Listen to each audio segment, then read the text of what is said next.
Bom dia a todos, a todas, aqui presentes no auditório. Bom dia também aos que estão acompanhando o evento por YouTube, né, pelo YouTube, nessa parceria entre o IEL e o Instituto de Estudos da Linguagem, onde estamos, né, e o Instituto de Estudos Avançados da Unicamp. Essa é, com muito prazer, que a gente abre a quarta sessão, a quarta conferência deste ciclo promovido pelo Instituto de Estudos Avançados da Unicamp, na cátedra Cientista Residente, de nome Cesar Lattes, do qual faz parte, como professor convidado de 2023, o professor David Konstan, da Universidade de Nova York e de todo o mundo. Aqui hoje contaremos com dois moderadores, dois participantes da Unicamp, o professor Pablo de Faria, que é professor do Instituto de Estudos Avançados, na área de aquisição da linguagem, né, do departamento... Não, professor do Instituto de Estudos da Linguagem, estou confundindo as bolas, né?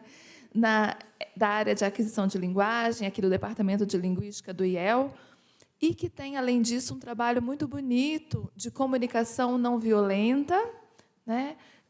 Tem trabalhado na extensão, sobretudo, bastante com essa área, e ele faz parte da equipe do Espaço de Acolhimento do IEL, que é um projeto de acolhimento a questões de diversas ordens, né, inclusive de conflitos e conciliação, que é um projeto da Câmara de Mediação da Unicamp.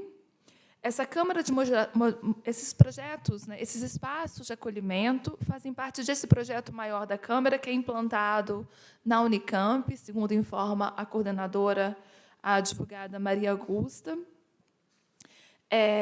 Nós temos 9 espaços de acolhimento na Unicamp, né, a Câmara tem esse espaço, e a intenção é que cada unidade de ensino e pesquisa conte com essa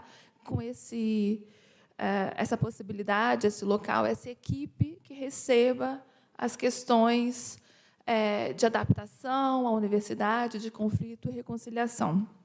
Nós temos hoje aqui também, como moderadora online, a professora Carol Martins da Rocha, que tem nos acompanhado desde a primeira conferência. A professora Carol Martins da Rocha leciona na Universidade Federal de Juiz de Fora, na área de letras clássicas, foi aluna da casa, né, fez doutorado aqui, e é membro também do Centro de Teoria da Filologia. Temos aqui também a presença de diversos alunos, né, e professores da área, com destaque ao professor José Mário Martinez, que é presidente do Conselho Científico do IDEA, né, professor emérito da Unicamp, o professor Paulo Sérgio Vasconcelos, professor de Letras Clássicas, nosso sênior da área, nossa inspiração, o professor Luciano Garcia Pinto, da Unifesp, também da área de latim. Eu estou sem óculos, então temos também o professor Alexandre Cunha, né, professor de Direito, de diversas faculdades aqui de Campinas, e um colega especial do David, que é o professor Pedro Dotto, aqui presente também, que veio do Rio de Janeiro especialmente para prestigiar a presença do David aqui. Então, agradeço.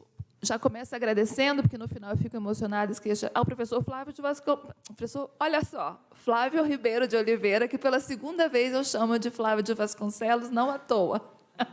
Então, obrigada, Flávio, da área de grego clássico, também aqui presente. Enfim, agradeço à equipe do IDEA, à equipe do setor audiovisual do IEL, e aos monitores Saulo e Mônica, que estão aqui também ajudando em tantos equipamentos que sustentam a nossa apresentação híbrida, né? Então, David, sorry for talking too long, and thank you very much for being here. Thank you, Isabella, and as always, for a kind introduction, and to me and to our others who are present here. Once again, as each time, I formulaically apologize for speaking in English. but you can follow the text up here, and those online, and all of you here should have a copy of it in advance. If for any reason you don't have it, put your name in, and we will have it sent to you. I send out all the lectures ahead of time so you can be familiar.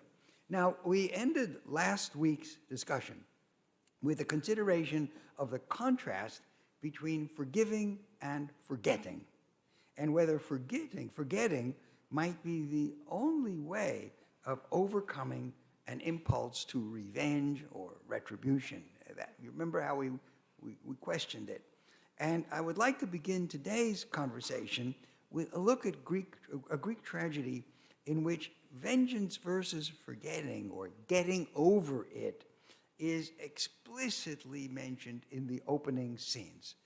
Just to give you the structure today, we will look at two Greek tragedies, and then today we're looking at ancient texts more than we have been so far, and we'll return to modern texts later. But we're going to look at two tragedies, one by Sophocles and one by Euripides, and then we're going to go on to an odd text by Xenophon, which I'll describe to you, and where I think we see what happens in when people reconcile and there is no forgiveness. It's not a pattern of behavior that is typical of interpersonal relations and reconciliation in the classical world, forgiveness in the modern sense. So let's, the play I have in mind now is Sophocles' Electra. And it's one of the three tragedies that survive, one by each of the great tragic composers, Aeschylus, Sophocles, and Euripides, that describes Electra's revenge against her mother, Clytemnestra, and her mother's lover, Aegisthus, who murdered Agamemnon, who is the father of Electra. So some of you I should have listened to it one of these days, Strauss's beautiful opera, Electra, which is extremely powerful, based on an adaptation of Sophocles' Electra by Hugo von Hofmannsthal. It maybe one lecture I'll bring in an excerpt from it just to listen to, because it's very, very powerful. Now, as the play opens, Electra has been living under the watchful eyes of Clytemnestra and Aegisthus, who, after the assassination of Agamemnon, controlled the throne in Argos, that's the city. And at the very beginning, Electra has been, we have to understand her situation, she's been oppressed by these two people, her mother and her mother's lover, because she resents the murder of Agamemnon, and they want to keep her under control. Orestes was sent away as a little child to protect him, and he's grown up in a foreign place, and Electra's been waiting for him. That's the real core. She's been waiting for him to return, and suffering in this entire period for the inability to get back, the inability to express herself. Those are, and so the very beginning of the play, she just cries out, "Oh, wretched me, how terrible I am." She's still inside the house, and she doesn't realize that her brother is outside and has heard her. She comes out of the house and addresses the sun, "O holy light of the sun, sky coextensive with the earth, how many odes of mourning, how many blows upon my bloody breast have you heard?" What she means is she's been beating her breast like this. "Each time the dark night is overtaken by you, by the sun, the hated bed in my miserable house." She hates where she is, and this is something that I need to emphasize a little more. She is not only upset about the murder of her father, she's also upset about the conditions under which she's forced to live. I won't be treating it today, but when Euripides got his hands on this same story, that theme of resenting your humble status, in Euripides, what Clytemnestra and Aegisthus do to Electra is they force her to marry a humble peasant. And the idea is if she has children with a humble peasant, they will never think of themselves as heirs to the throne. And so they will never be a threat. So that humiliation of being married to a humble peasant drives her all the way through. In Sophocles' version, that's not emphasized as much as it might be in Euripides. So now, what Electra is lamenting is the death of her father. So what's her feeling? You might think it's grief. Father is dead. But Electra continues, my father, whom bloody Ares, that's Mars, the god of war, did not receive in a barbarian land. All of these things depend on a certain knowledge of Greek formulas. What she means is he wasn't killed in Troy, a barbarian land, that the way the Greeks regarded everything non-Greek as barbarian. It doesn't, and so she means in Troy, but my own mother and her bed partner, her lover Aegisthus, split his head with a murderous axe. So that's what she's upset about, not that he died. If he had died in Troy, it would be grief. There's no one to be angry at. It's war. The Greeks went there, it's war. In fact, you die in glory there. So she's not simply mourning her father, which she would have grieved for, but she's upset that he was assassinated by his own wife and her lover. And he didn't die a hero's death. And so she says, and there has been no pity for these things from anyone except for me. And you, my father, died so shamefully. This is important. She's the only one who's remembering. Everybody else has reconciled themselves to the new tyrants. Though this is what upsets her. It's anger, not just sorrow. Electra calls upon the gods of the underworld, the Furies, to avenge the death of her father. And at this point, the chorus come in. And the chorus are women of Argos. And what they do is they try to calm her down. She's extremely upset. And they try to calm her down. And they say, Electra, child of a dreadful mother, they know what's happened. What is this insatiable complaint? Why are you continually complaining? This is years ago, as they say. They know why. For Agamemnon, who was godlessly ensnared by your treacherous mother and so on, and may the one who did it die, they also feel that Clytemnestra should die. But they still wonder, it's a long time ago. Why are you still suffering this way? By pointing to how long ago it was, these young women are repeating a commonplace of consolatory literature. And Greek and Latin both developed the genre of the consolation. This is to say a written form, but it could be obviously reflecting personal. What do you do when someone dies? What do you say? And there are a standard group of things you say.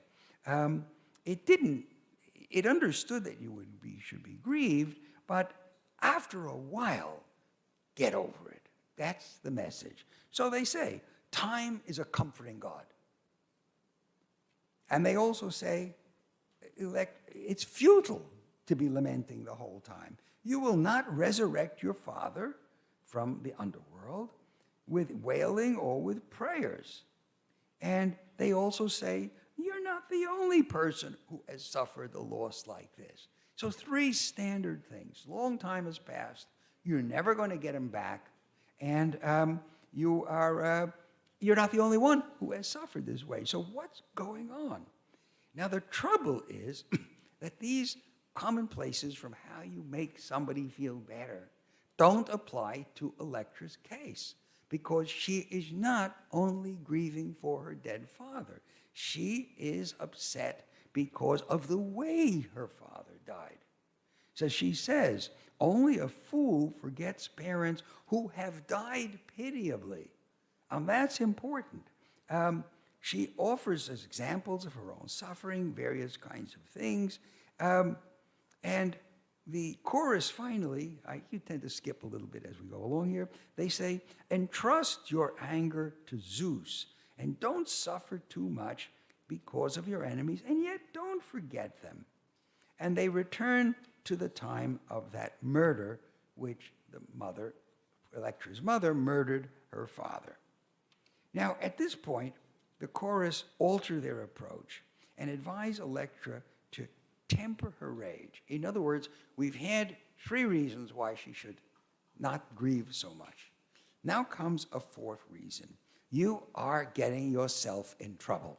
These are tyrants. If you keep bothering them, they are going to react violently. And she answers on a matter of principle. If the dead man is to lie there wretchedly, mere earth and nothingness, their father, and they do not pay the murderer's penalty for murder, there go reverence and piety among all human beings. And at this point, the chorus gives up, and they recognize that she's right. So here are elements of both mourning and anger in this exchange. It's sung, it's lyric, because the meter tells you that they were singing, they were not just speaking, between Electra and the chorus. But the passion that drives the heroine is not so much grief as it is rage, anger, corresponding to a desire for vengeance or for retribution. And there's good dramatic reason for this motive. I argue here and suggest that if it were only grief, well, then what do you do when you write a play about grief? You could write a play about grief. A person is grieving, and how do they get over it? Maybe a novel could do it, a short story. As a play, it would be a little boring. When I say a little boring, this was my father's comment on my very first book. He said to me, "David, I find it a little boring." Hey, he was right. He was right. He was a wise man. But my point is here, what do? You're grieving. I'm so sad, my father. Well, get over it. There's no plot. But if you are angry, and then it involves doing something, getting revenge, and so you have a play. I happened to notice, this is years ago, 20 years ago, a picture in the Spanish newspaper El País, which accompanied an article about the then crisis in Venezuela. Some of you may remember that there was when Hugo Chavez was president of Venezuela, there was a brief expulsion of him, no doubt actually orchestrated in part by the United States. He was only gone for a few weeks, then managed to come back, and the week after he got back, I happened to be going to Venezuela. It was a bit interesting at the time, and there was a picture of somebody holding up a poster with the sign, "Prohibido olvidar, justicia ya." It is forbidden to forget. You must not forget. And justice is what demands it. Not just vengeance, but justice. Injustice inspires anger, and you must not forget it. If you do, it's a kind of moral failure. Grief is different. Grief is something that stays with you. Now, you don't want it to last forever. Plutarch has a beautiful expression in a consolation to his own wife when their little daughter died. And he writes, he happened to be out of another city, and he sends her a long consolation, which I think was a consolation for himself as much as for his wife. And he says, when you get grief too much, it becomes like a guest in your house that you can't get rid of anymore. So they're really quite different kinds of expressions. Today, when emotions are commonly seen as purely psychological or internal phenomena, without a necessary component of evaluation and reference to the outside world, it seems natural to think of controlling or eliminating any painful affect, whether grief or rage. What I mean by that is, you're getting angry, and what do people tell you? Count to 10, right? Get rid of your anger. Control your anger. So controlling your grief and controlling your anger, if they're only feelings, then they really involve the same kind of psychological response. But if they are not just feelings, but respond to events, then grief responds to someone's death, and anger responds to an unjust death, a murder that needs to be, which you need to retaliate and have retribution. And so from this perspective, they are very, very different. And you remember that we applied this distinction to the Iliad, that it was one thing for Achilles to feel dishonor. It was another thing for Achilles to feel the loss of his dearest friend. And while modern critics say, well, they're both anger, ancient critics saw the difference. And we saw that we have a record of what an ancient critic said. And he said there were two emotions in the breast of Achilles. One was anger and one was grief. And when his best friend died, grief expelled the anger. So they see things differently, and in part because they have a cognitive sense of emotions. Emotions depend on evaluations and judgments, and this is something that I've been looking at consistently. Now, there is another Greek tragedy in which some kind of retaliation is at the center, and this is the Hecuba of Euripides. And so here the question is more, when can you get revenge? Many people do us harm, but we aren't always in a position to get revenge. Why not? What's at stake? What does it matter? Can you get revenge against a god? Suppose God punishes you. Think, for example, of the book of Job. Job doesn't get angry at God. God, there are many reasons why not. One, according to Job, God's inscrutable. We cannot know why God does what he does. And so being angry means we have attributed a motive to him. And we can't do that because we don't know. There's no way to know. When God finally justifies Job, some of you will remember at the very end, what does he say? He says to Job, can you fish for a Leviathan, the whale? Can you take a hook and fish for the whale? Can you hunt for a behemoth, which is probably a hippopotamus or something like that, a great animal? No, you can't. There's such a great difference between you and me that there's no point in thinking about it. So he's justified. His wife says, curse God and die. But no, that's not what you do with God. And certainly you can't get a vengeance on God. Now, what happens in the play Hecuba, and again, in the written form I go into a bit more detail, but it'll be a bit briefer here. It starts out with a ghost. A ghost comes and explains. It's the ghost of Hecuba's son. Remember the situation. Hecuba is the former queen of Troy. Troy has been defeated. She is a slave. Her husband has been killed. Hector has been killed, the greatest Trojan warrior. All the men have been killed in this play. And only male children are left, and Hector's own son will be thrown off a wall and killed. But in this play, what the Trojans did before the fall of Troy was they took one son, his name is Polydorus, and he's a son of Hecuba, it's sometimes written Hecabe, the way the Greeks spell it, and Priam. And knowing that Troy might fall, they sent him with a large amount of gold to be taken care of by a neighboring king, where in case Troy should fall, there'd be some possibility of coming back or reserving the line. What the ghost of this little boy explains is that the king, Polymestor, realizing that he had all this gold, killed the boy, and thereby violated hospitality. He was a friend, a guest friend. He violated hospitality. He killed the boy, and he did it in order to get the money. As she says, the moment Troy was razed to the ground, that's spelled incorrectly. It should be R-A-Z-E-D. It sounds the same, but it means destroyed. The moment Hector, my brother, was killed, he says, the moment my father was slain, by Achilles, he calls him a murderous sinner. The moment my father's palace was destroyed, this Thracian friend of his, Polymestor, slaughtered me took my gold for himself. Now, Polydorus' body is going to wash up on the shore, and Hecuba is going to become aware of what happened.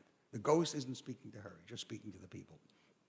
What's still worse is that Hecuba has a daughter named Polyxena, and she's going to be sacrificed. In this case, to Achilles. Achilles wanted Polyxena as his bride if he ever managed to destroy Troy. Well, Achilles was killed before the destruction of Troy.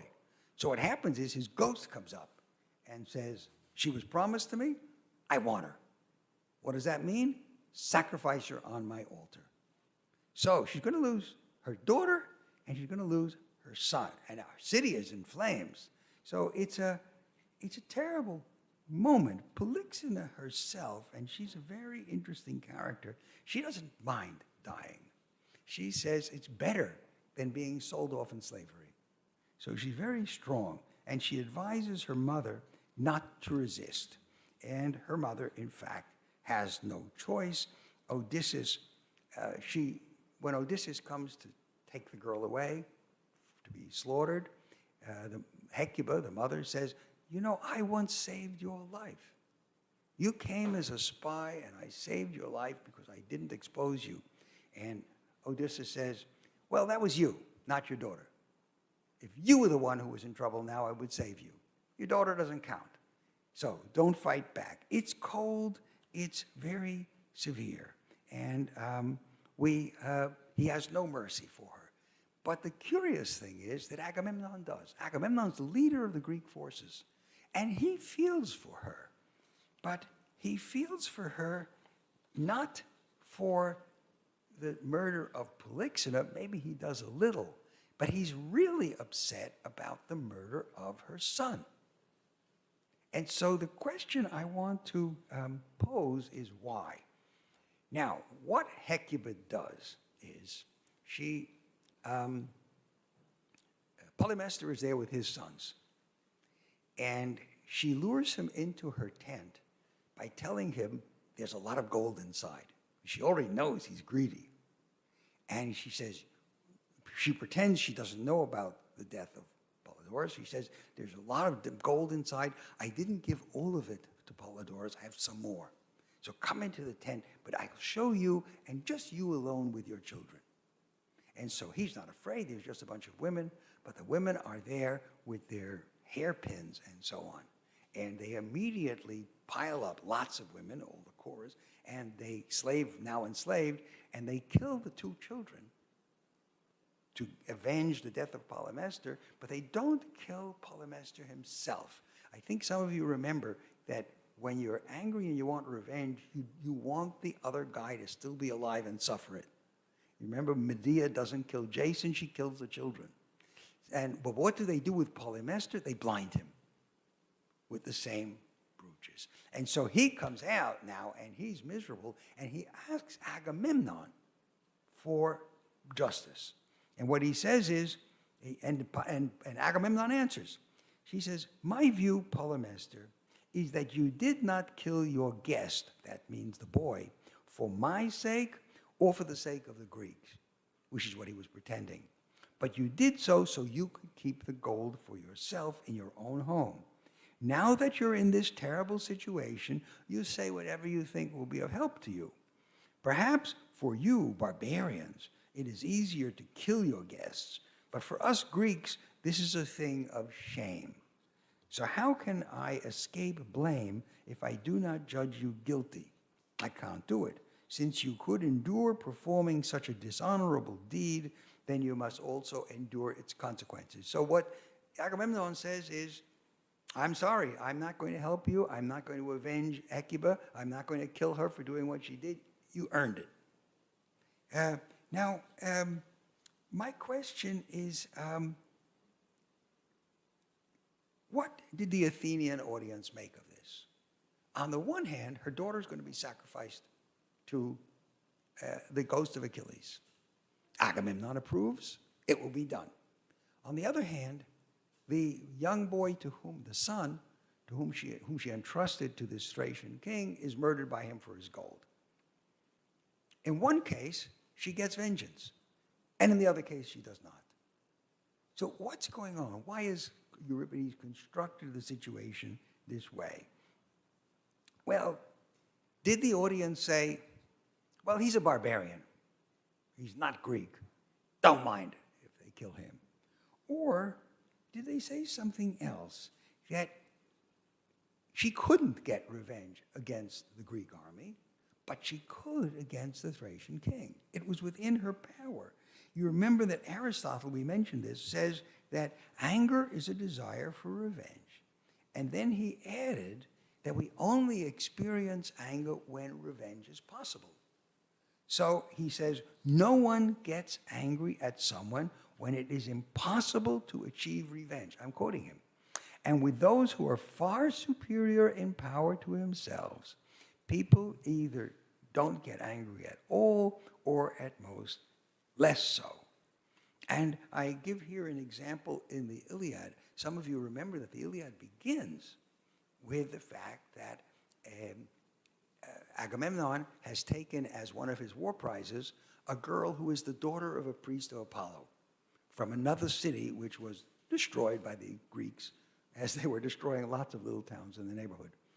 And the priest comes with a huge amount of money to ransom his daughter. And Agamemnon threatens him, says, I like your daughter. In fact, I like her more than my own wife. Anybody who remembers that Clytemnestra is going to kill Agamemnon at this point gets a little thrill. So I'm not giving it back. And you better go away or I will, dangerous things will happen. The priest goes away and he's afraid. And as Aristotle says, when you're afraid, you don't feel anger. But he prays to Apollo to come and avenge him. And Homer says, and Apollo was angry. Apollo was a god. He's going to send a plague. The plague will not end until Agamemnon gives the girl back. So Apollo can be angry because he can take revenge. I've been mentioning several times that we're living, thinking, must always remember that Greece is a slave society.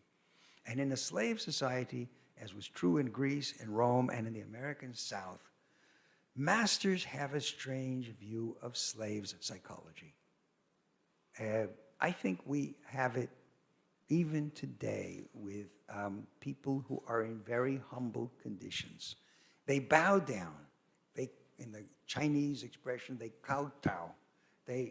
We think of them as not having the same feelings we do. And if you imagine having slaves in your household who are completely in your power, if they do the wrong thing, you can kill them. This creates a kind of complex psychology which is at work. So what should we think? I think that I give some possible reasons here. I think this tragedy maybe is meant to make us reflect, but ultimately, I think that the difference in the Greek view might have been that Polymestor, the Thracian king, in killing the boy who was entrusted to him, did a real evil. He violated the pact between people. And whereas when it comes to killing Polyxena, this is a way of honoring the Greek's hero. It has different motives. And when it has different motives, Greeks saw vengeance differently. Now, let me now turn to forgiveness. Neither of these plays deals with forgiveness very closely. You remember that in our last lecture, which was on forgiveness, I said that modern forgiveness takes two forms. First of all, somebody has to do something wrong. And secondly, they have to be sincerely sorry. Otherwise, we don't forgive. And that one of the problems with forgiveness is how that the other person is honest. How do you know the person is sincere? And one of the ways you know is that the people really change, or at least they make a profession of having changed. I just found an article in the New York Times a while back by a woman named Rebecca Solnit. It's in here. Why did we stop believing that people can change, she asks. And she says, truly the first criterion for whether something is forgivable is whether it's over because the person has stopped whatever harmful thing he or she was doing, renounced the principles that led to harm. In other words, I'm not just not going to harm you anymore, but the very way I was, the things I believed that made me think harming you was okay, I've given those up, made reparations or amend, and become a different person. Well, that's what Derrida focused on when he criticized forgiveness. He says, well, if I become a different person, then it wasn't me who did the wrong. And if it wasn't me who did the wrong, there's no one left to forgive. So forgiveness just comes into basically the change of person. I remember a joke by a comedian who said his psychiatrist said that he had a split personality. And the guy answered, oh yes, well then let the other guy pay. So you have this very deep. Now, in the absence of forgiveness, what do? If you're not going to forgive, how do you get reconciled? We can't imagine Polymestor expressing grief. Oh, I'm so sorry, I was a bad person. Now I'm new. I'm a new man. It's not the way things work. Clytemnestra and Megistus is not going to say, listen, Electra, we're really, really sorry for what we did. That, you see, it never happens in those things. Now, you could say I didn't really mean it. I didn't really do it. I would. But the one way that you do it, you could blame someone else. God, I don't know what came over me, things like that. So I ask the question, if there is no forgiveness as a cultural pattern, how do you reconcile? And I take as my example, it's going to be a situation in which it's very common, in which you have a case of honor. There is a powerful person, and underneath it, by his rank, so let's make it a king. There's a king, and under him is the warriors, and one of the warriors is the greatest warrior of all. And the king is in a very delicate balance with the warrior. Who really is on top? And you can see that the king can be threatened by the great warrior. In this context, this example I would give is you have a department chair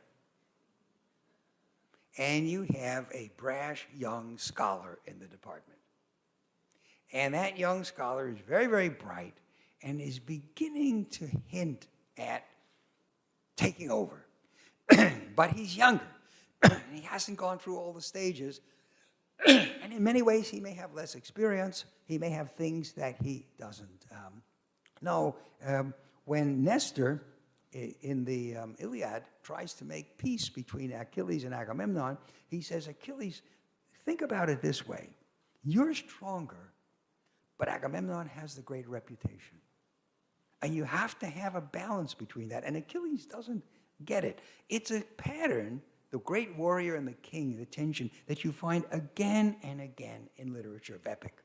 Some of you will know El Cid, the Spanish epic, Cantar de mi Cid, or Roland in the Song of Roland, his conflict with Charlemagne. There is an example also in the Persian Shahnameh, or if you think of King Arthur and Lancelot. There's the king and the greatest warrior, and there's always an implicit tension. And so I want to look to conclude today. I always check the time, make sure we're doing okay. I want to conclude with an example where there is a reconciliation and a very similar situation. And this is the case in an odd work by Xenophon called the Ciropédia. We've talked about Xenophon before. He was a disciple of Socrates. He was also a mercenary soldier. He was banished from Athens for not exactly reasons we know, but he ended up living in Sparta for much of his life. And he did a lot of kinds of writing. One of the things he wrote is a biography of sorts of the original Persian king, the king who first established the Persian Empire, and named Cyrus. And there are two Cyruses, and this is the first, the great Cyrus. It's a kind of novelistic reconstruction. Xenophon doesn't really know much about the real Cyrus, and he gives you an image of the greatest possible king. And he knows the basic storyline. The basic storyline is that there were two kingdoms, Persia and Media. Media, the Medes, as it was called. And at one point, under Cyrus, the Persians joined the Media to their empire. And later they included Egypt. They became this huge war machine against which the Greeks fought in the Battle of Marathon and other cases. So what happens? Now, to begin with, Cyrus is not a subject of the Median king Cyaxares. He's come to help him. In this respect, he's a little bit like Achilles and Agamemnon. Achilles is his own king. He's not subject to Agamemnon. Okay, now, Xenophon goes to, so let me just get the names very clearly. Cyaxares is the king of this country called Media. Media has been invaded by the Assyrians, the Babylonians. In this danger, Cyaxares, the king of Media, calls upon the Persians to help. And the Persians send an army under Cyrus. Okay, so that's the basic situation. Now, Cyrus is terrific in every single respect. And Cyaxares has a lot of weaknesses, as we're going to see. So he needs Cyrus to defend his kingdom. What does Cyrus do? Cyrus says defensive wars don't work. Let's go and invade the Babylonians themselves, right into their territory. Conquer their headquarters. This is the way to do it. It's something that Cyaxares would never even have dreamed of. I'll give you an example of it, the nature. Cyrus has now leading the army in which he has a bunch of Median soldiers. He has his own Persian soldiers. He has some Armenian soldiers who have joined him.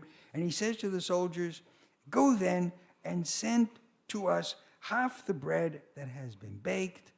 Enough has been made for all, but do not send us any meat or anything to drink, for we have enough.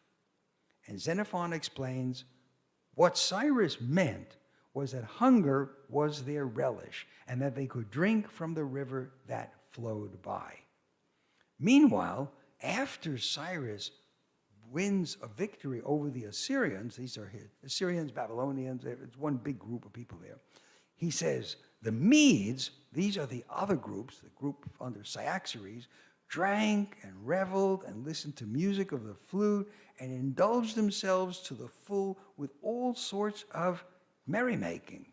He's so drunk that Cyaxares doesn't realize that Cyrus has gone out to battle. And he took with them those soldiers from the Medes who had volunteered to be with him, because Cyaxares had said, if they volunteer, you can take them. So this self-indulgent ruler, Cyaxares, the king of the Medes, who prefers revelry to combat, may not immediately call to mind Agamemnon in the Iliad, because Agamemnon's a pretty tough warrior. But if you think of how Achilles regards him, you can see it. Achilles says to him, you wine bibber, you drinker, with the face of a dog and the heart of a hind is like a deer. You never dare to go out with the people and fight, and nor yet with the Trojan men in ambuscade, that's an ambush. You shun all this as you shun death. You'd rather go around and rob prizes from anybody. In other words, he says to Agamemnon, you're just a coward. We do all the fighting. And this is exactly the situation in reality that Xenophon describes between the king of the Medes, who just wants to drink and eat and do things like that, and then Cyrus, who really wants to go out and fight. Now, when Cyaxares awakens the next day, and Cyrus has been out there battling and he's been drinking, he is angry both with Cyrus and with his own soldiers who joined Cyrus.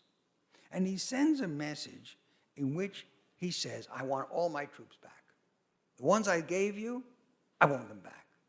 And he permitted those troops to go with Cyrus, so he's taking back a gift that he gave to Cyrus. And in this too, I think it's not so different from Agamemnon taking back the gift he gave the girl. Now, Achilles withdraws from battle, we remember. He's insulted. The girl is taken away from him. You took away my prize. I'm the greatest warrior. I'm not fighting. And not just that, I'm going to pray to Zeus that he give you all the trouble in the world so you recognize what you did. What Cyrus does, however, is pursue the war even more vigorously. Now, of course, this is in his own self-interest. He's got his troops from Persia. He even asks for additional forces. But he's also looking to appease Cyaxares with a mixture of conciliation and threats. And he finally succeeds in being reconciled. And I want to show you how he does it. So Cyrus first, in the presence of all the Medes, these are the soldiers from Cyaxares, alters the message. He pretends that the king had been worried about his men. In other words, why is he demanding that he take all his men back? Oh, he's worried about you. But he'll be okay when he realizes we won the battle. That's what he tells the men. Now, of course, that's anything but true, because what Cyaxares is really worried about is that Cyrus is becoming this great hero, and he's doing nothing but drinking away. It's a good technique. Cyrus further sends a message to Cyaxares of explanation. First, he says, he has not abandoned him. We're conquering your enemies. And we have not exposed you to any danger. In fact, I've even called in for more Persian allies just to help you.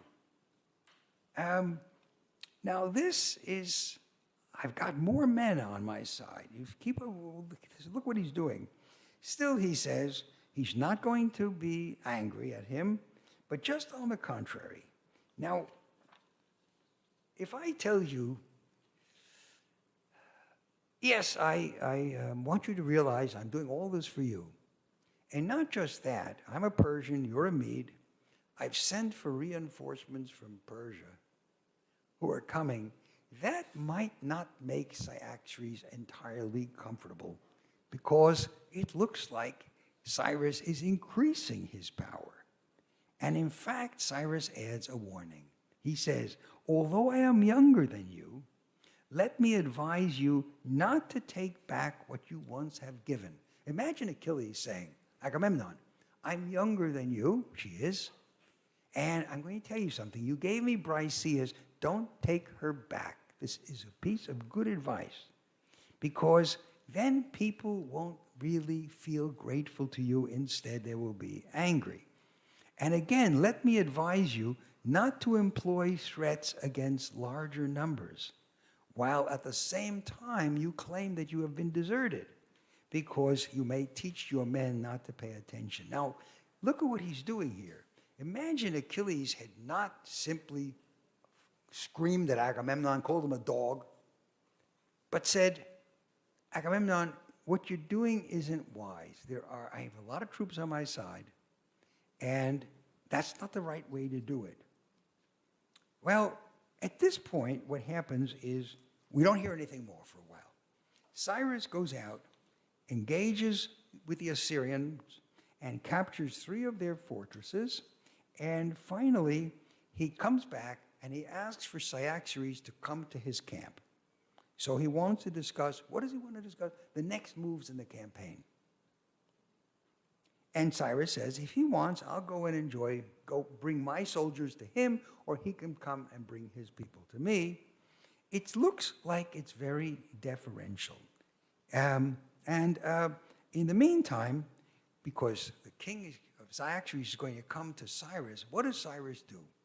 He orders that the Assyrian king's tent, which of course is going to be the magnificent kingly tent, be elaborately furnished for Cyaxares. So when he comes, there's going to be this royal tent. And that a woman who had been selected for Cyaxares, along with various music girls, be sent for his pleasure. So Cyrus knows the man he's dealing with. And when he comes, 2 things here. First of all, he's going to have this big royal tent, showing that respect. And not just that, he's sending music girls to him. In other words, he knows what attracts Cyaxares. He's very different from Cyrus's own disposition. At the same time, he gets at a military parade. So it's putting him in a funny position. When Cyrus then gets off his horse and goes to approach Cyaxares in order to give him the friendship kiss, Cyaxares refuses to do so, and he weeps. So we're now at a very tense moment. Cyrus is powerful. Cyaxares knows he's weaker, and at the same time he's being treated with a great luxury and attention. What Cyrus then does is he takes Cyaxares apart. And once again, I recommend we're thinking of Achilles saying, look, don't take my girl.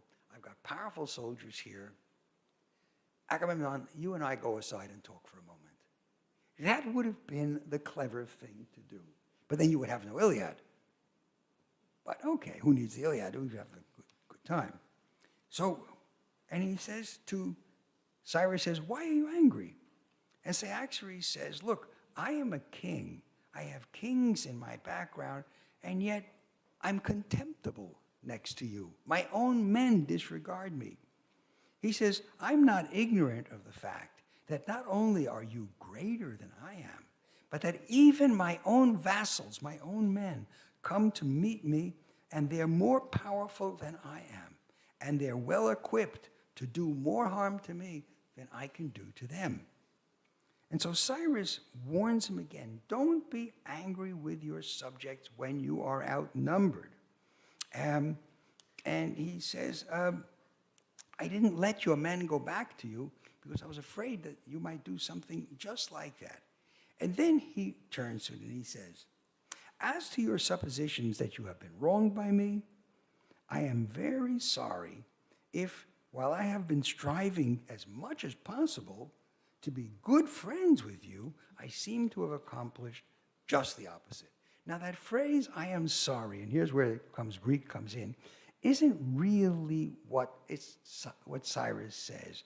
What he says is, I am irritated by the fact that you're accusing me unjustly. It's not quite the same thing. There's no apology. And then he says, let's look at the matter clearly.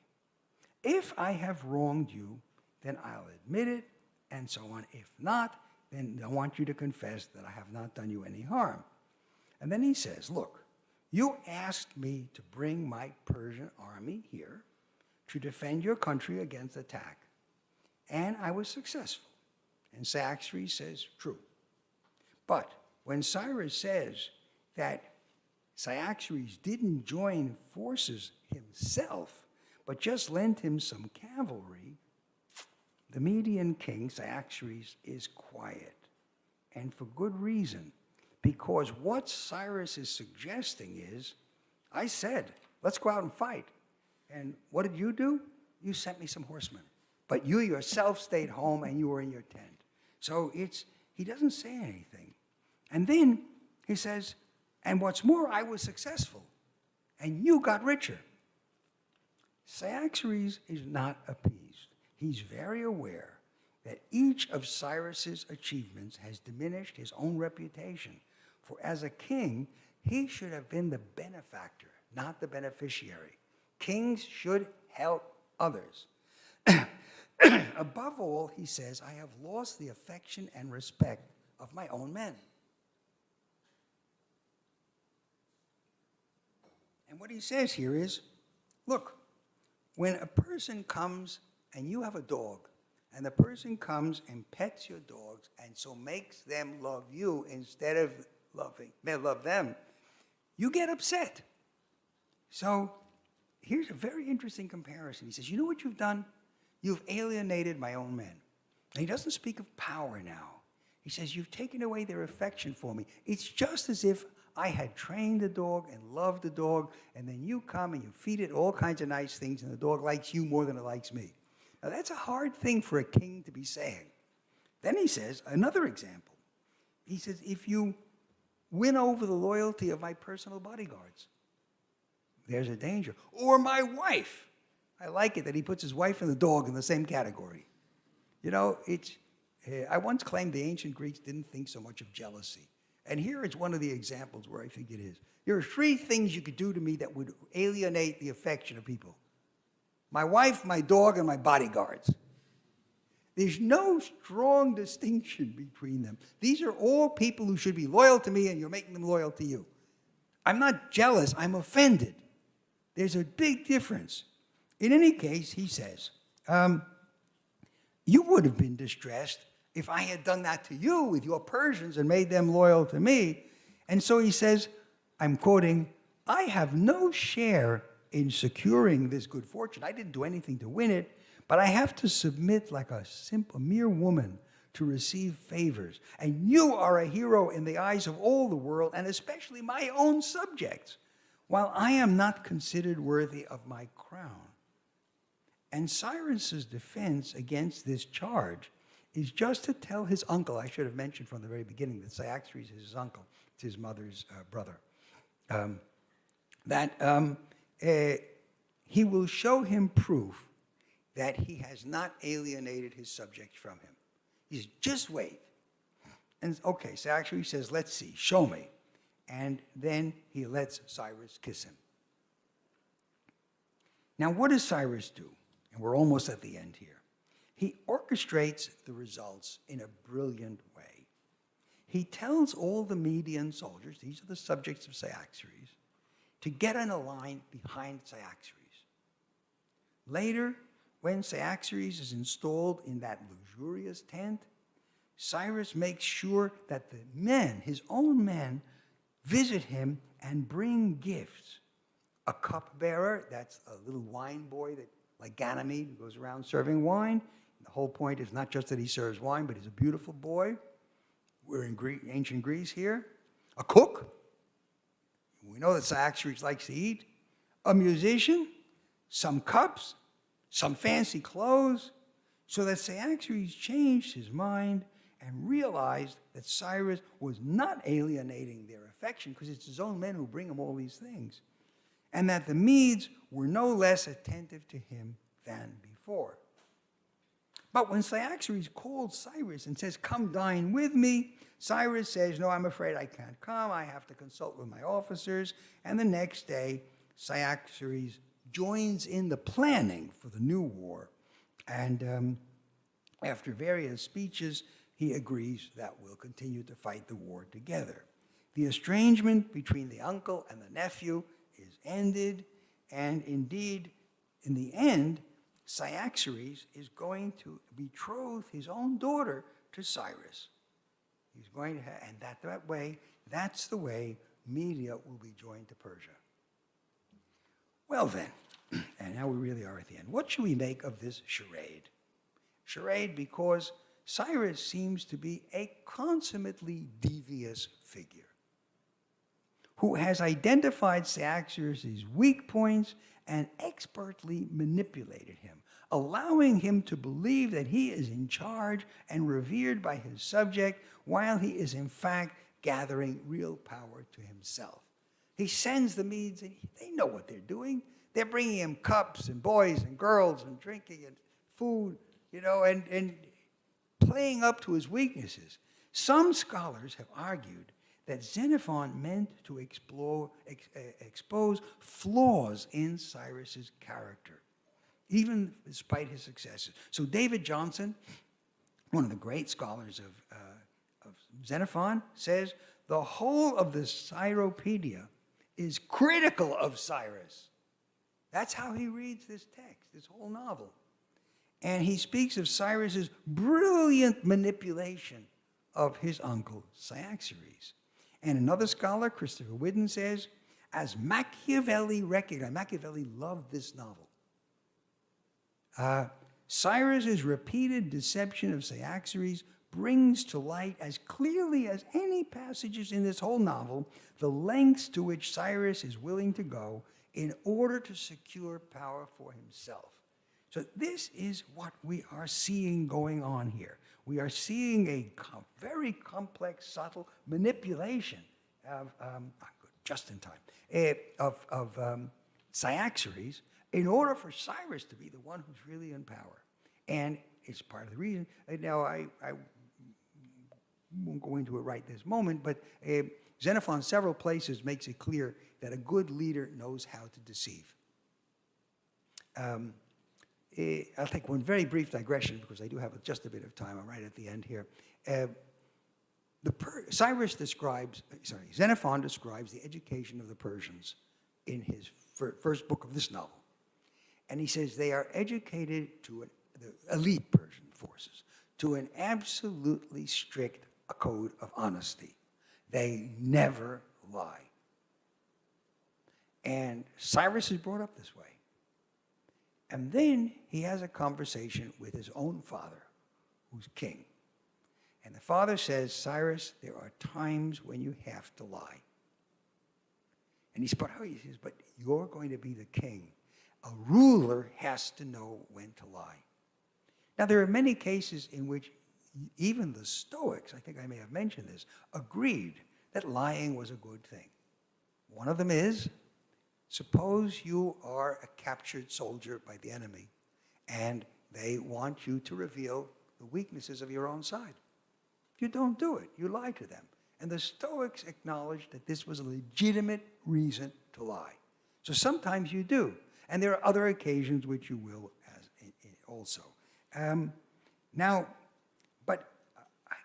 I think that Cyrus is calculating. To call him Machiavellian is probably pretty close to the truth. But if we locate Cyrus's behavior in the context of the conflict between political authority and skill or talent, so the authority of Cyaxares, he's the chief king, and he's just using the Persian forces for his own sake, and then the great warrior, of which the Iliad is the primary example, we may understand Cyrus's behavior in a more positive light. Cyrus was summoned to assist Cyaxares against the Assyrians, and he accomplished his mission, taking the war into their territory instead of doing battle in Media itself. He recognized what was necessary and that it could not be achieved if he yielded control of the war to his uncle. These objective circumstances elevated Cyrus above Cyaxares. Aware of his diminishment, Cyaxares becomes angry, regarding it as a consequence of his nephew's contempt for him. And remember, revenge and all of these have to do with status. Cyrus might have exploded at the demand that he send back the Median cohort to Cyaxares, as he had asked, causing an out-and-out showdown with the king. No, I'm keeping these troops. You want them? Come get them. And he knows what the anticipated outcome would have been.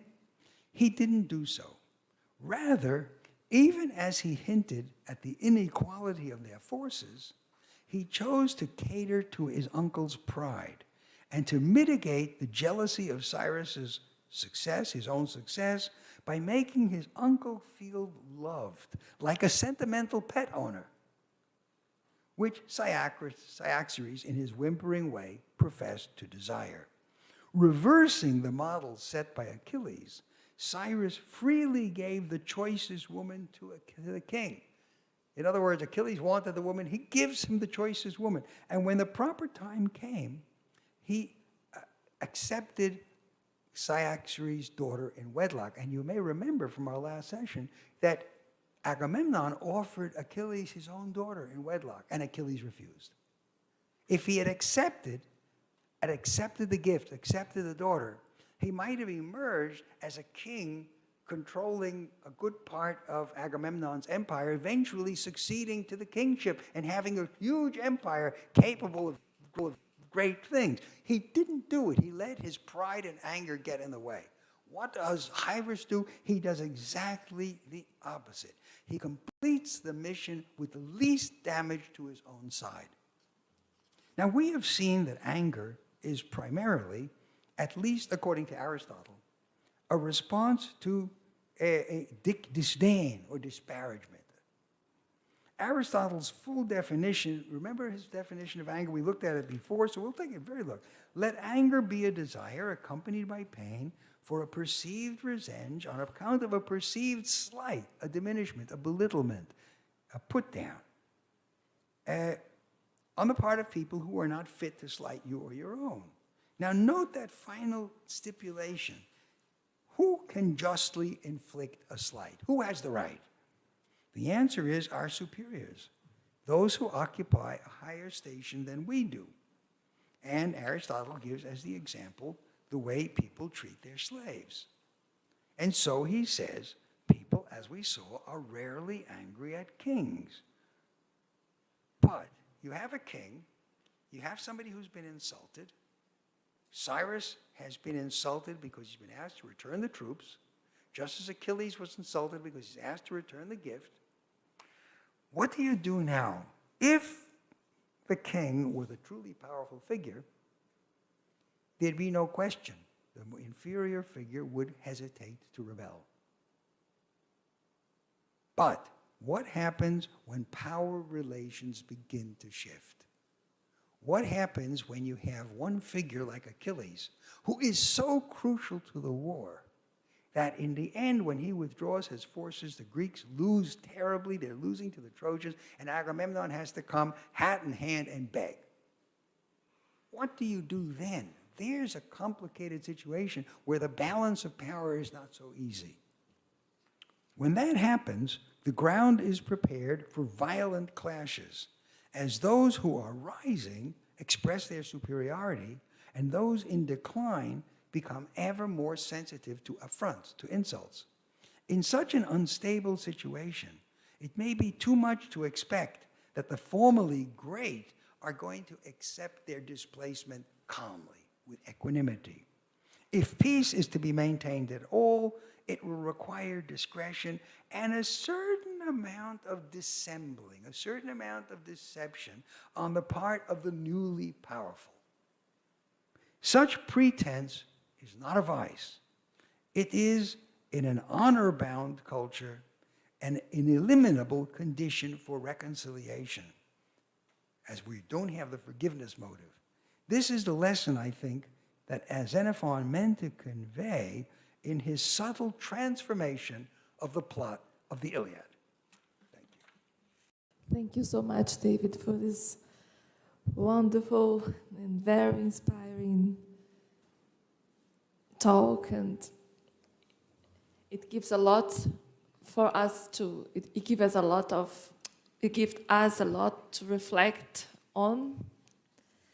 And in order to help with that, we would like to call Carol Martins da Rocha.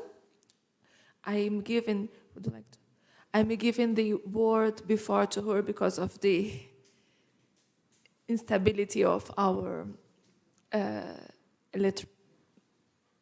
technology. And then we will ask Professor Pablo Faria to also complete and help us in reflecting about it. And then we will open to your questions for those who are present here, if you have. And Monica, I don't know if there are questions online. Okay. Hi, Carol. Hi, David. I would like to thank you very much for this series of lectures. And my question is, in cases such as those of Hecuba and Electra, where anger is not simply the result of a displacement of powers, but rather the result of a murder, do you think a reconciliation based on Cyrus' strategy that involves at least a bit of manipulation would be possible? Or is vengeance perhaps inevitable in this case? An excellent question. It goes right to the heart of the issue. Is one thing, let us say, is for Achilles and Agamemnon to have reconciled when Agamemnon took away his slave prize, but it was a slave prize. In fact, later on, when Achilles' friend Patroclus has been killed, and Achilles goes back to battle, You know what he says? He says, I wish Briseus, that's the name of the prize, I wish he had died before we even came to conflict. In other words, that's just how much she means to him. It's not that she meant nothing, but she meant something to him as a war prize. I'll take one very brief digression here. Ovid wrote, a Roman poet, wrote a series of letters from women to men, imaginary letters of mythological figures. And when Agamemnon takes Briseis and brings her to his own camp, Ovid imagines her sending a message to Achilles from Agamemnon's camp. Now, Achilles is withdrawn from the war. And she's even heard about the embassy where Agamemnon comes and offers so many things. And she says, Achilles, how could you refuse? Don't you love me? I mean, even if Agamemnon had offered nothing just to give me back, why didn't you take me back? This is Ovid writing in the Roman world of love poetry. This is not Homer writing in a world of honor where the most important thing about Briseis isn't the love relationship, it's that she's a war prize. And so we get that wrong. But still, as a war prize, she is not in the same category as a mother or a father. And I would say here she's not in the same category as Patroclus, who is almost as good as a close relation to Achilles. It's friendship so intense that it stands up against any other relationship. So could Achilles have been reconciled? And then I'll come back to Electra. Well, you know, there's an interesting case.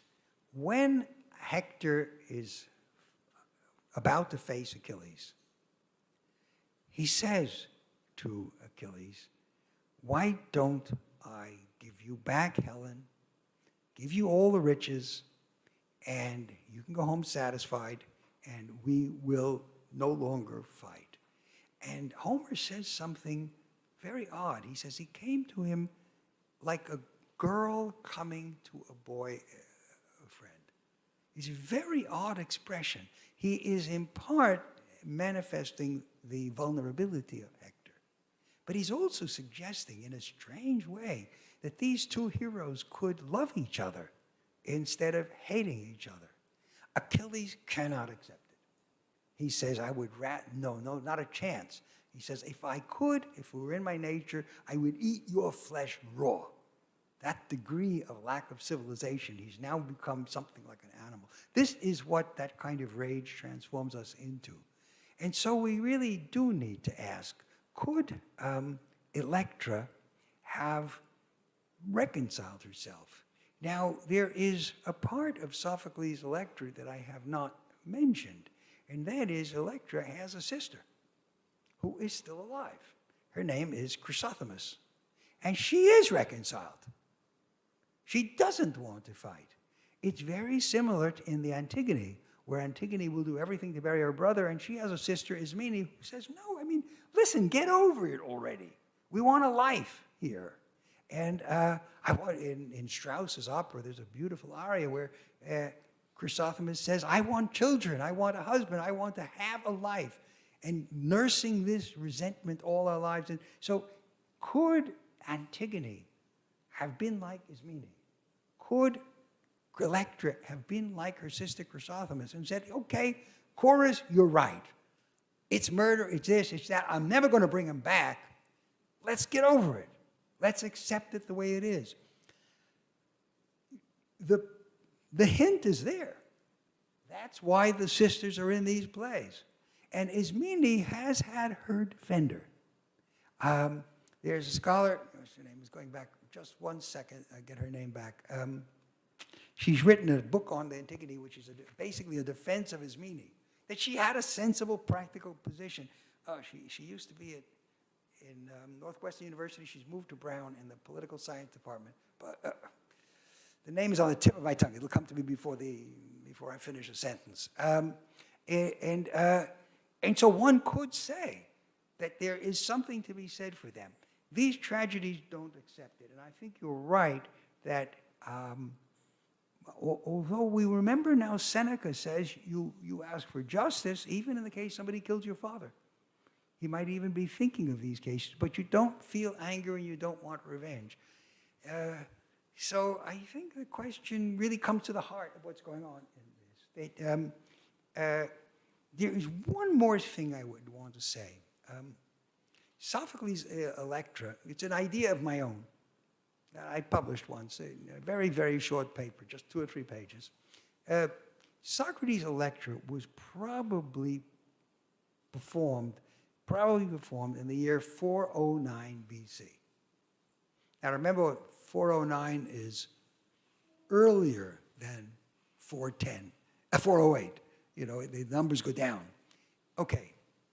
In 411 BC, in Athens, there was an oligarchic revolution. The first of 2. Later one came in 404. And there was a civil war. And the Democratic Party was in exile and fought their way back into the city and then united with people who were oppressed by the oligarchic group. The oligarchic revolution lasted just about a year, and it was put in place after a massive defeat, the Sicilian expedition on the part of the Athenians, when they were so afraid of losing that they would do anything to restore order, and they put in place an oligarchic group called the 400, and it was in 411 BC. Now, they didn't just put that group in place arbitrarily. They had a commission of 10 people who were designated to draw up the new constitution. And those 10 people, one of them was Sophocles. Now, he has been responsible for this new regime. The new regime turns tyrannical. Exiled Democrats come back, join forces with those oppressed inside, and overthrow the regime and liberate the society for the democracy again. And I said, doesn't the Electra look like that? Orestes is in exile. Electra is oppressed. He comes back, and between the two of them, they overthrow the regime that took power illegitimately, and now they restore liberty. And not just that. In Aeschylus's version, remember I said there were 3 versions, and in Euripides' version, after Orestes murders his mother, he goes mad because the Furies come and persecute him. Not in Sophocles. Sophocles says nothing about it. It's just pure triumph. So what if this is a symbol for the Civil War? There was a suggestion I made that it's a kind of allegory. But leaving all of that aside and coming back directly to your question, Caro, I would say that it may be that in cases where the offense has been of someone so intimate, reconciliation under any circumstances is impossible. Would this be true today? Would we suppose that reconciliation is impossible? Have we become more disposed to forgiveness? And so we have become more like Chrysothemis, more like Ismene. We have lost moral rigor. We no longer make the demands. We are a soft society. You know the kinds of questions that come up when you ask that kind of thing, and I will leave it at that. Thank you very much, David, for this answer, and now Carol for instigating such a reflection. And I would like to ask Professor Pablo Faria to come to the table to help us with the moderation. He has also questions himself, if I understand well. Thank you all. Good morning. Thank you, Professor David.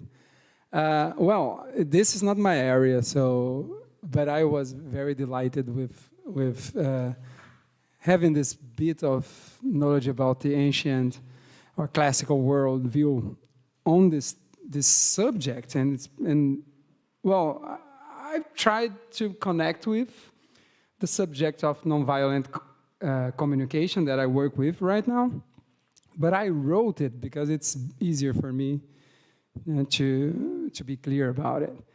So in nonviolent communication, roughly speaking, feelings have their root cause on needs which are met or not met.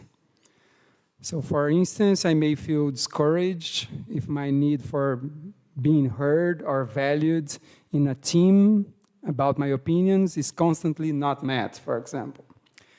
Or I may feel confident if my need for support is being met. Thus, in general, feelings are rooted in needs, but there is a special class of feelings that in NVC, we used to say that are not rooted in needs, but in alienating thoughts, which is, for us, violent thoughts. So, for example, anger. Anger, guilt, shame, and depression in general, we say that they are rooted in thoughts that we have about a situation or about ourselves or other people. These particular feelings, for that reason, are taken as feelings that keeps us or one person in a state of self-alienating regarding his own needs and deeper feelings. So in your lecture, you mentioned first an advice by the chorus to Electra to temper her rage, for it may lead to her own destruction. And you also mentioned the definition of anger by Aristotle as a desire for revenge, which I found very interesting. When I heard these remarks, I wondered if we may find a possible parallel here between the idea of anger as an alienating feeling in nonviolent communication, which means in practice that it's a feeling that cannot lead you to meet your needs. So it will be an obstacle for you, right, in the end. And of anger not as a feeling, but as a desire for revenge or a self-destructing force in a way. So what do you think about this possible parallel? It's the first piece of the question. And the other one is, these other feelings also, guilt, shame, and depression, which in nonviolent communication we take them as alienating too. Is there also a distinction between the classical view on these feelings and the modern view on these feelings? Something like that. That's my question. Thank you. Once again, those are excellent questions and challenging ones. I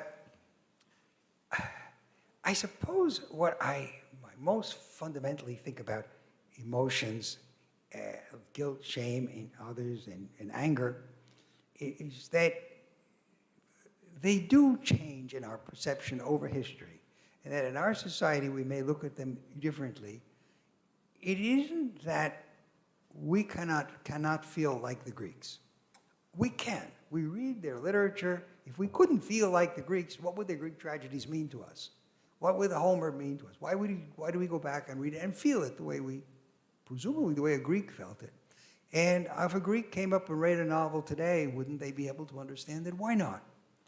But what I do suggest is that some feelings or versions of feelings become the dominant style of a culture. So that in Greece, Aristotle's probably right that the dominant style of anger was a response to a diminishment in your status, contempt. When somebody shows contempt to you, you want to get even because you feel you're lowly. And today, anger is more often, but this is not exclusive to our time, but it's more often regarded as a sensation that does harm to you, rather than when I was in Belo Horizonte yesterday, or the day before I gave a lecture there, I gave it on a comparison between pagan ideas of emotions and Christian ideas of emotions.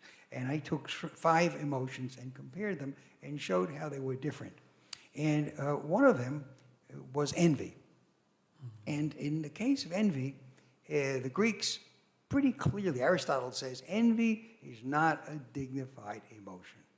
It is when somebody who is your peer, we don't envy the very, very powerful. A person's a king or God, I don't envy a God. Not really.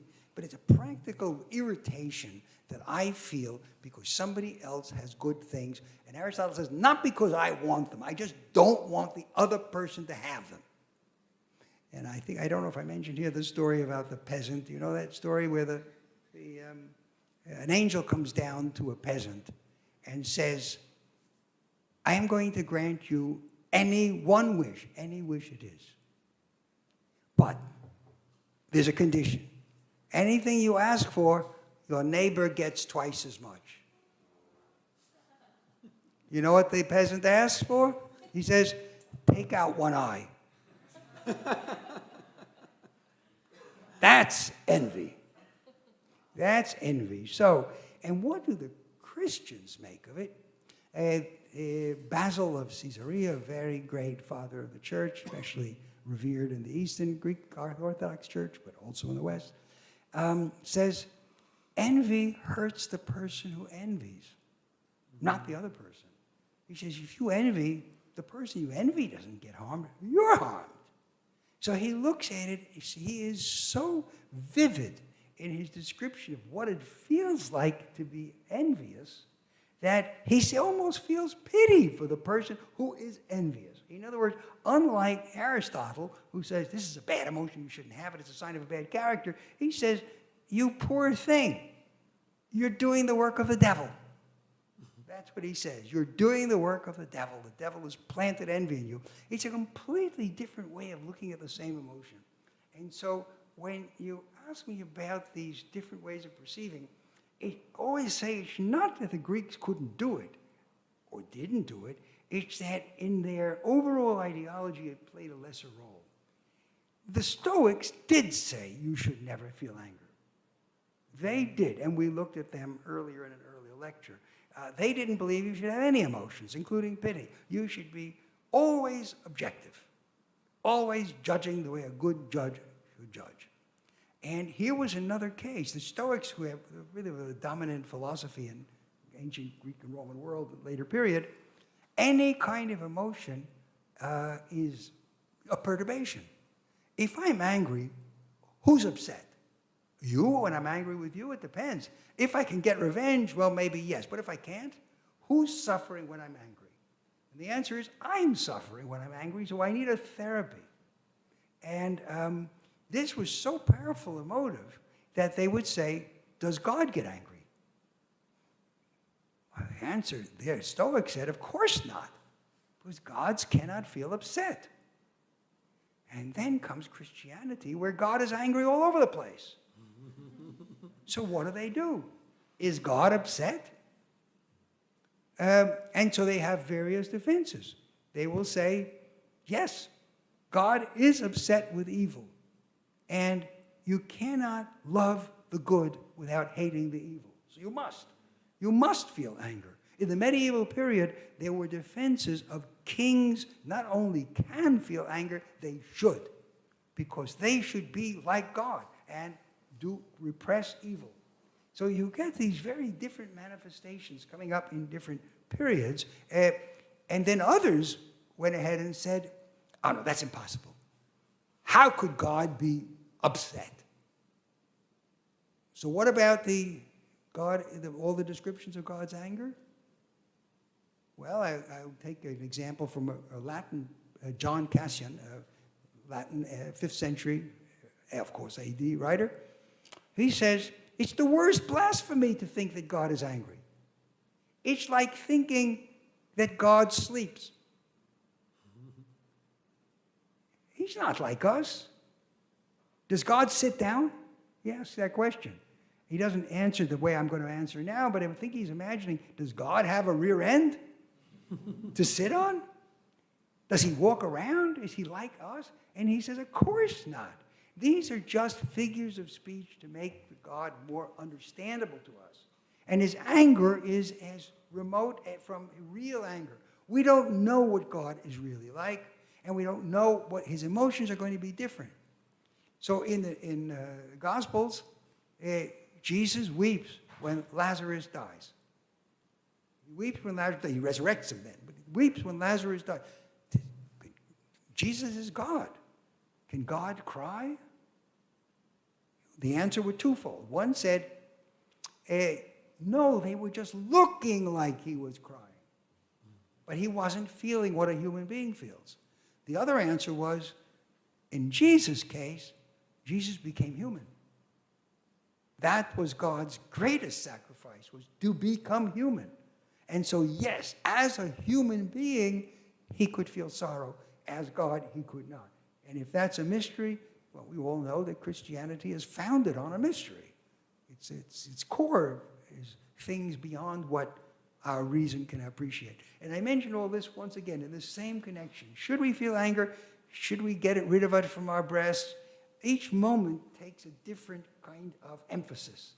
And so that's my partial answer to your very good question, Pedro. Thank you very much, David. Thank you very much, Pablo. Also, I'm also reflecting on your questions about alienation. And in fact, it has to do about a question I was trying to elaborate here in this while you were answering. Because, David, when I read your book on emotions, I paid more attention. It was shocking for me, I suppose, to many of us, to perceive that for Aristotle, the social hierarchy is very relevant in the characterization of emotions. So I could also afterwards reflect on it and see that we don't, it's not so evident in our society, but it exists in some way too. But now, what called me attention in this comparison between Ilíada and Xenofonte's romance is that the reconciliation, after the reconciliation between Cyrus and his uncle, they had a project together. So you mentioned last time when you showed us this wonderful film about Rwanda, that Emilio and the Alice could reconcile, and because also they were working on projects together. You told us on gardens, on building new homes for the victims of the genocide and so on. Now it's about war. They are in another war project against another thing. But anyway, I was thinking, how much does time, this perspective of time, is related to emotion? I will try to be more specific. Achilles doesn't think on the future, I suppose. He's a character who is living now with a lot of resentment and anger. So it's past and present, but he doesn't care about what happens afterwards, or he doesn't think about the project. Do you think that it interferes on the way he reacts? And also, a second point motivated by Pablo's question is that, for instance, in Xenofonte, the project make people together, and maybe this alienation, I don't know in which terms you are talking about, but the alienation, the isolation, how much does the isolation, the feeling of being lonely when contempted is part of the emotion? Or so I was asking about time, if time is related to the emotions and to the perspective of revenge or reconciliation. Yeah, Isabel, I think they are, for the moment, let me keep the two separate. We saw in the Electra that the chorus insists that time has passed and it's time to get over it. And I think maybe that's true of Achilles too. After a while, things happen. It's true his friend is killed, but he's had time to reflect. But the first part of your question, which has to do with being in the same project, that's a fascinating idea. I mean, of course, in one sense, Achilles and Agamemnon are part of the same project too. They are part of the ongoing war against Troy. And this could have kept them loyal to each other. It certainly seems to underpin the way Cyrus deals with Cyaxares. We are in this together. We have a common enemy. That common enemy is the enemy we need to align ourselves against. And it does raise the question of the extent to which having a common enemy is a basis for groups to work together. My sense is it's unstable, because once the common enemy disappears and another enemy arises, all of a sudden the alignments change. And we saw that, well, we will be seeing examples of that in the future in tribal societies. But the case of the movie was somewhat different. There, if you remember, Alice and Emmanuel, one a Tutsi, one a Hutu. The Tutsi, Emmanuel, had cut off the hand of this woman, scarred her cheek, and his friend, while he watched, had killed her infant child. And how do you reconcile? And there is many, many dimensions to it.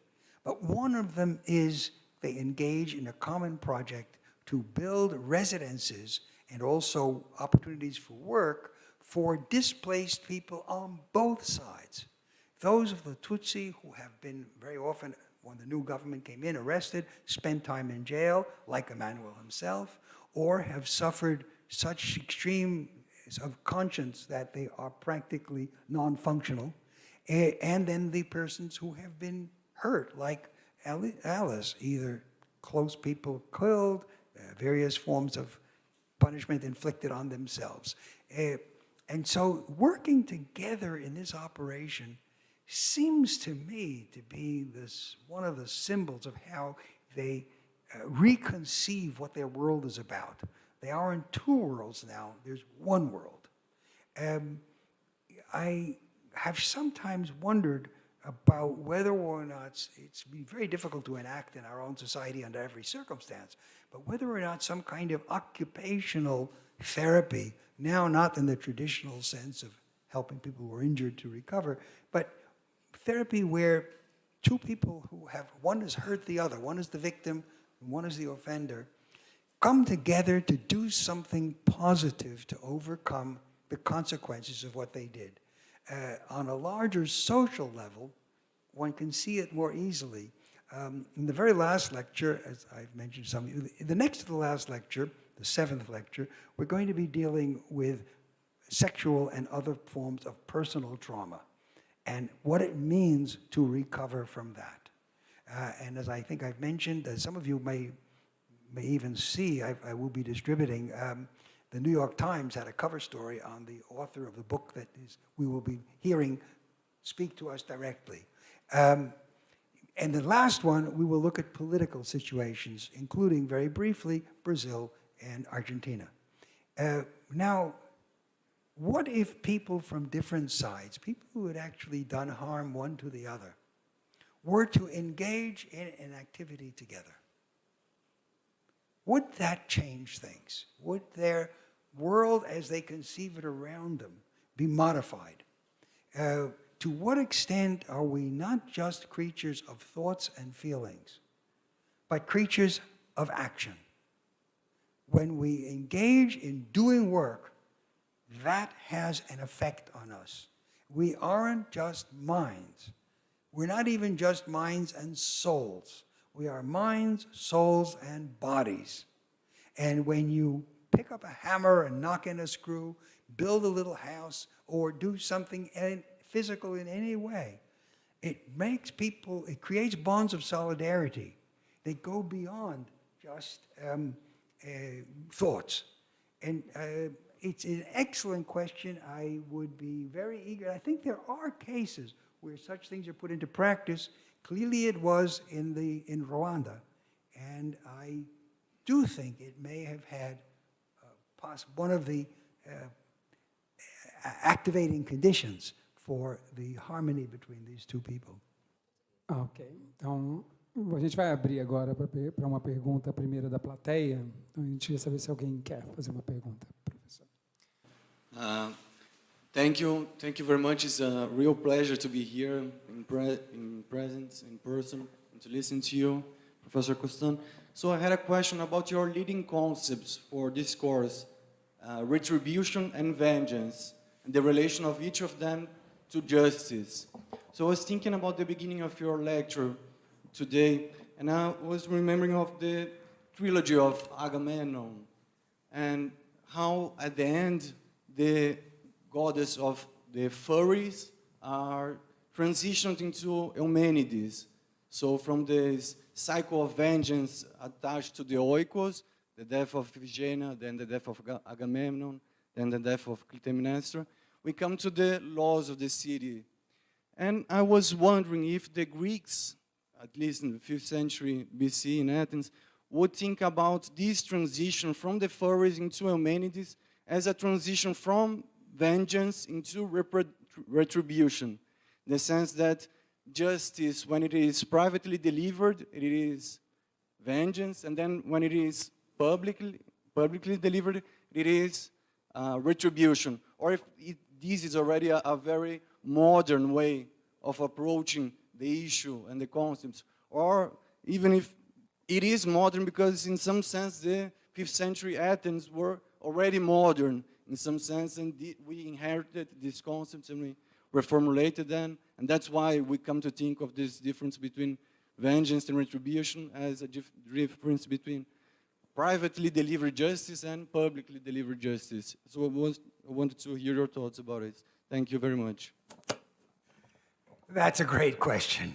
And what I particularly like about it is that it makes me think for the first time in this framework that I have been exploring with Cyaxares and Cyrus, with Agamemnon and Achilles, of the conclusion to the Oresteia. Let me remind you that the Oresteia is a play about how first, the trilogy, 3 plays. In the first one, Clytemnestra and her lover kill Agamemnon. In the second one, the children kill Clytemnestra and Aegisthus too. And the result of this is that the Furies who protect bloodlines specifically come and haunt Orestes. And when they're asked, yeah, but why didn't you haunt Clytemnestra when she killed Agamemnon? What they say is she's not a blood relation. We are the goddesses of blood relations. That's what matters to us. And they do pursue him, drive him mad. And then in the third play, Orestes does 2 things. First, he gets purified. And he does that by going to Apollo's altar, and Apollo purifies him of the guilt stain. But he's still not been legally exonerated. There's 2 different things, purification of the stain and legal exoneration. He has to be judged innocent. And that is done in a court in Athens, which is represented as the very first courtroom trial ever. And in the court, the Furies take the view that Orestes should be condemned to death because he has killed his mother. And that's reason enough. And the god Apollo takes the view that no, he did the right thing in killing his mother because she killed the father. And the court, the jurors themselves are divided. Half go with the Furies and half go with Apollo. And the one who decides the vote is the goddess Athena, the very goddess of Athens. And she says, well, I was born from the head of Zeus, so I didn't have a mother. So fathers are more important. A rather weird argument. as many people have noticed. I think it might have been weird even in Aeschylus's own time. But there's something more important. When the vote, thanks to her deciding vote, goes in favor of Orestes, the Furies have been humiliated. Their job has been taken away from them. They are the defenders of bloodline. And now, all of a sudden, this kid who kills his mother is let off scot-free. What are we going to do? And all through the play, they are regarded as the ancient goddesses. The goddesses before the Olympian gods, Zeus and Apollo and Athena, took power. They precede them. And so what I hadn't thought about before your question, Beto, is, isn't this just like Agamemnon and Achilles? Isn't this just like the former goddesses who had tremendous power, all of a sudden coming up against these youthful upstarts? These are ancient furies. They're ugly. Their hair looks horrible. They've got snakes. They're really looking like archaic old ladies. Plutarch tells the story that when they appeared on stage, they were so frightening that women in the audience gave birth. If they were pregnant, of course. Miscarriages all over the place because they were so terrifying, and there were 50 of them, and that after that play, the Athenians voted only to have 12 members of the chorus instead of 50 because the 50 were so scary. So they were really horrible, and then there's Apollo and Athena. Just think of their statues. How beautiful they look. And so all of a sudden, these young gods, which the Furies say again and again, they're displacing them. We are the more powerful ones. So what do you do? Well, what does Athena do? She mixtures threats with blandishments, with favors. She does just what Cyrus does. On the one hand, she says, be careful. The new gods are more powerful. We can destroy you. But we're going to give you an honored place in Athens.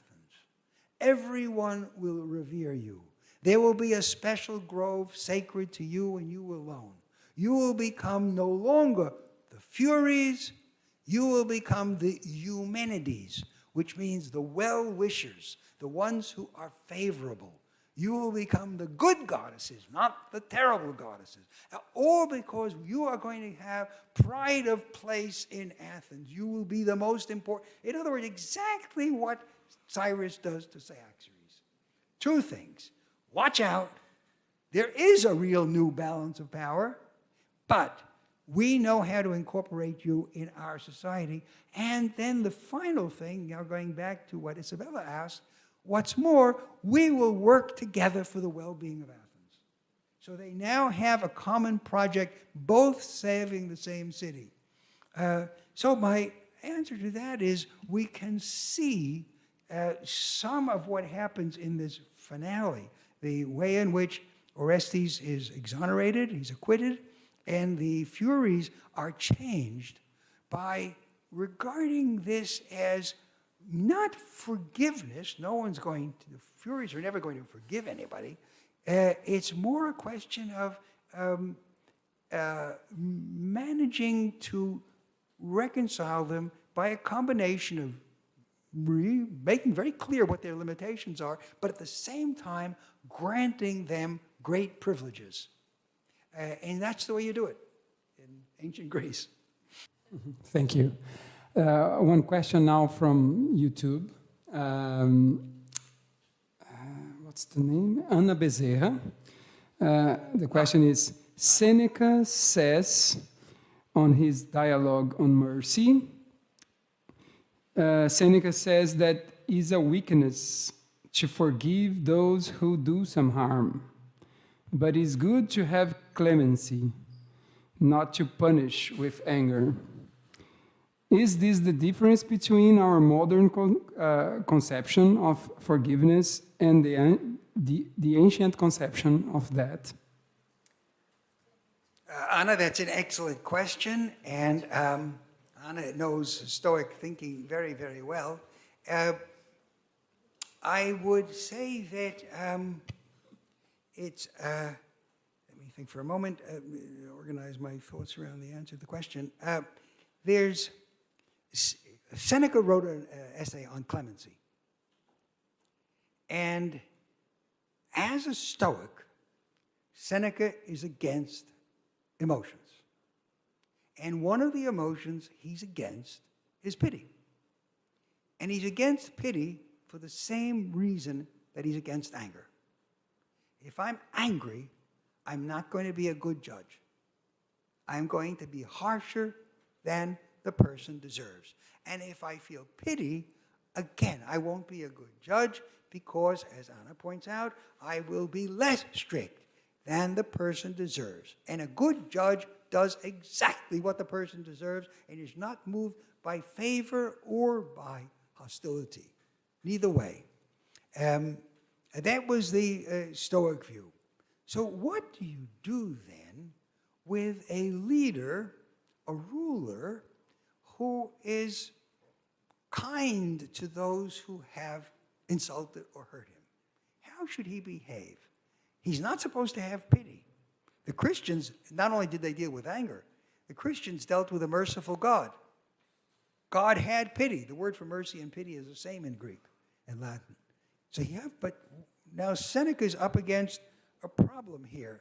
And so he says, well, clemency is different. Clemency is a kind of kindness that a person in a superior situation is able to show to a person in an inferior situation. And it comes not from overlooking the person's faults, because it's not an emotion. It's a quality of character. And as a quality of character, it stands back and is more objective. I once pointed out that with pity, we have a verb. I can pity you. But with clemency, there's no verb. I cannot clement you. And that's true in Portuguese as it's true in English. Because clemency isn't a feeling that causes action. Clemency is a state of character. Now, just very briefly on this distinction between clemency and pity. It's not always easy to maintain, but it was thought, it is widely thought, widely believed today, that clemency in a ruler is an ambiguous quality. Why? Because it basically means I am your superior and I'm letting you off the hook out of my personal generosity. It's not a judgment, but it's my personal. I'm a good guy. And yes, I could do anything I want to you, but I won't. Now, if you are someone who considers yourself the equal of this ruler, and he says to you, I'm a good guy, I know you did wrong, don't worry about it, I won't punish you. I'm treating you as though you were a defeated enemy. I'm treating you as somebody, by accepting my pity, by accepting my clemency, you're announcing that you're my inferior. And so anybody who claimed clemency was simultaneously claiming superiority. And that seen this way, clemency was not a virtue, but could be considered something almost of a vice. This is the way the argument. I wrote an article some years ago in which I argued that that's a false perception, that clemency is a trait of character, and that, yes, it's particularly desirable in a ruler, but it's desirable in anyone. And that, contrary to what these other people argued, clemency is never, anywhere described as a bad feature in ancient Greek, in ancient Latin. The Greek for clemency is similar, another word, epieikeia, but clemency, never, anywhere. Tiberius issues coins. In fact, this came out where I first noticing it. Tiberius, the successor to Augustus, the second emperor, issued coins in which he celebrates his clemency. And the biographer of Tiberius, a very fine scholar, says, oh, well, this shows what an insensitivity he has and how he announcing his tyranny. But there really isn't any hint of that. When Augustus took power, the Senate gave him an honorary shield listing 4 virtues, and clemency was one of them. So what you want to do, yes, of course you want it in a leader, but you want all kinds of qualities in a leader. That doesn't mean they're bad qualities, even if they're associated with a leader. And so, so that's my general answer to the way clemency and pity work themselves out in that situation. Muito obrigada, David, pela resposta a Ana Azevedo. Bezerra Felício, nossa aluna aqui, your student too. Queria saber se tem alguma pergunta mais na plateia. Is forgetting essential to reconciliation, as we have seen with Cyrus? But it is essential to revenge too, and forgiveness, and because these are not concepts that have a quantitative measure of how much revenge I can take. I can take back the girl. So this question is in the sense that can memory be harmful, be unhealthy for the person or for the state, in the sense that we can, we can construct something new. We can get over it and build something better, and even repair the mistakes of the past. So is forgetting essential, and memory can be harmful. We have to balance memory to can live on, to get over it. Thank you for that question. I'll just very briefly say, because we're going to come back to this several times.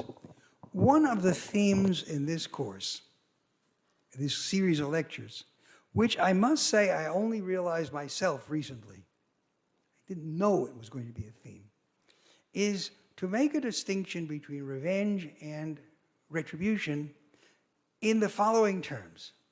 Revenge is a desire to restore your honor after you have been regarded with contempt.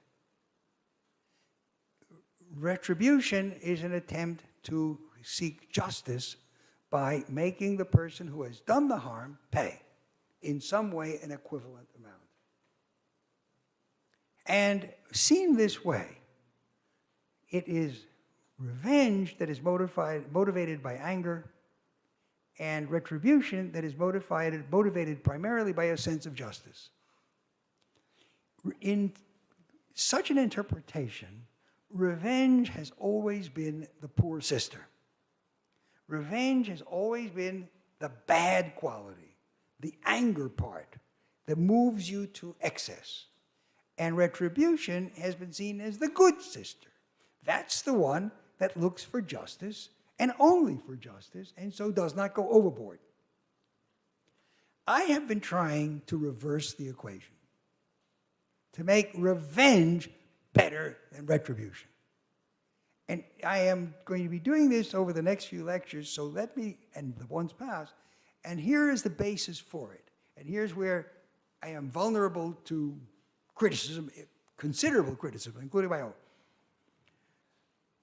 With revenge, you want to restore your honor. And you can.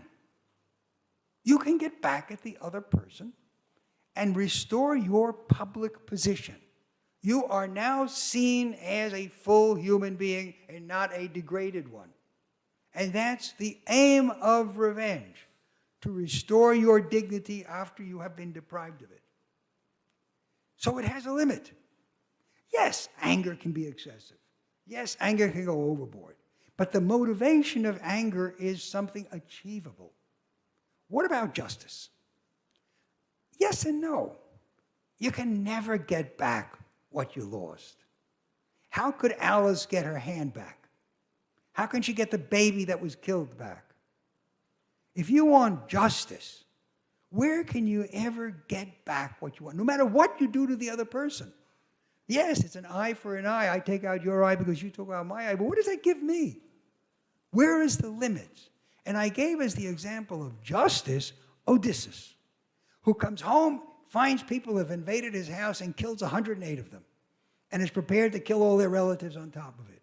that justice is the one that actually tends to go to extremes. Because there's no way to satisfy what you've lost if you're looking at it as a quid pro quo, as this for that. It never gets there. And so those who speak most about justice go to the greater extremes than those who want to achieve the restoration of their honor. And that we ought to look at the questions of revenge and retribution, at revenge in terms of recognition, in terms of my being recognized in the world. And this is a social event. We will look at this in much greater detail in the lectures that come, but that's my very preliminary answer to your question. Thank you a lot, Professor. Obrigado a todos também aqui por estarem aqui com a gente hoje. Acho que se tiverem mais perguntas, talvez vocês podem passar para a Isabela também, eu imagino que sim, né? Para manter, porque às vezes ficou com alguma pergunta no ar. Muito obrigado também por eu participar aqui, pelo convite. Thank you a lot for answering my question too. It gives me a lot to think about the origin of this concept. I've never took time to think about it. And it's very nice. So thank you very much. Obrigado, pessoal. Bom almoço para todos. Thank you. Thank you all. Thank you, Carol. Thank you, Carol. Thank you.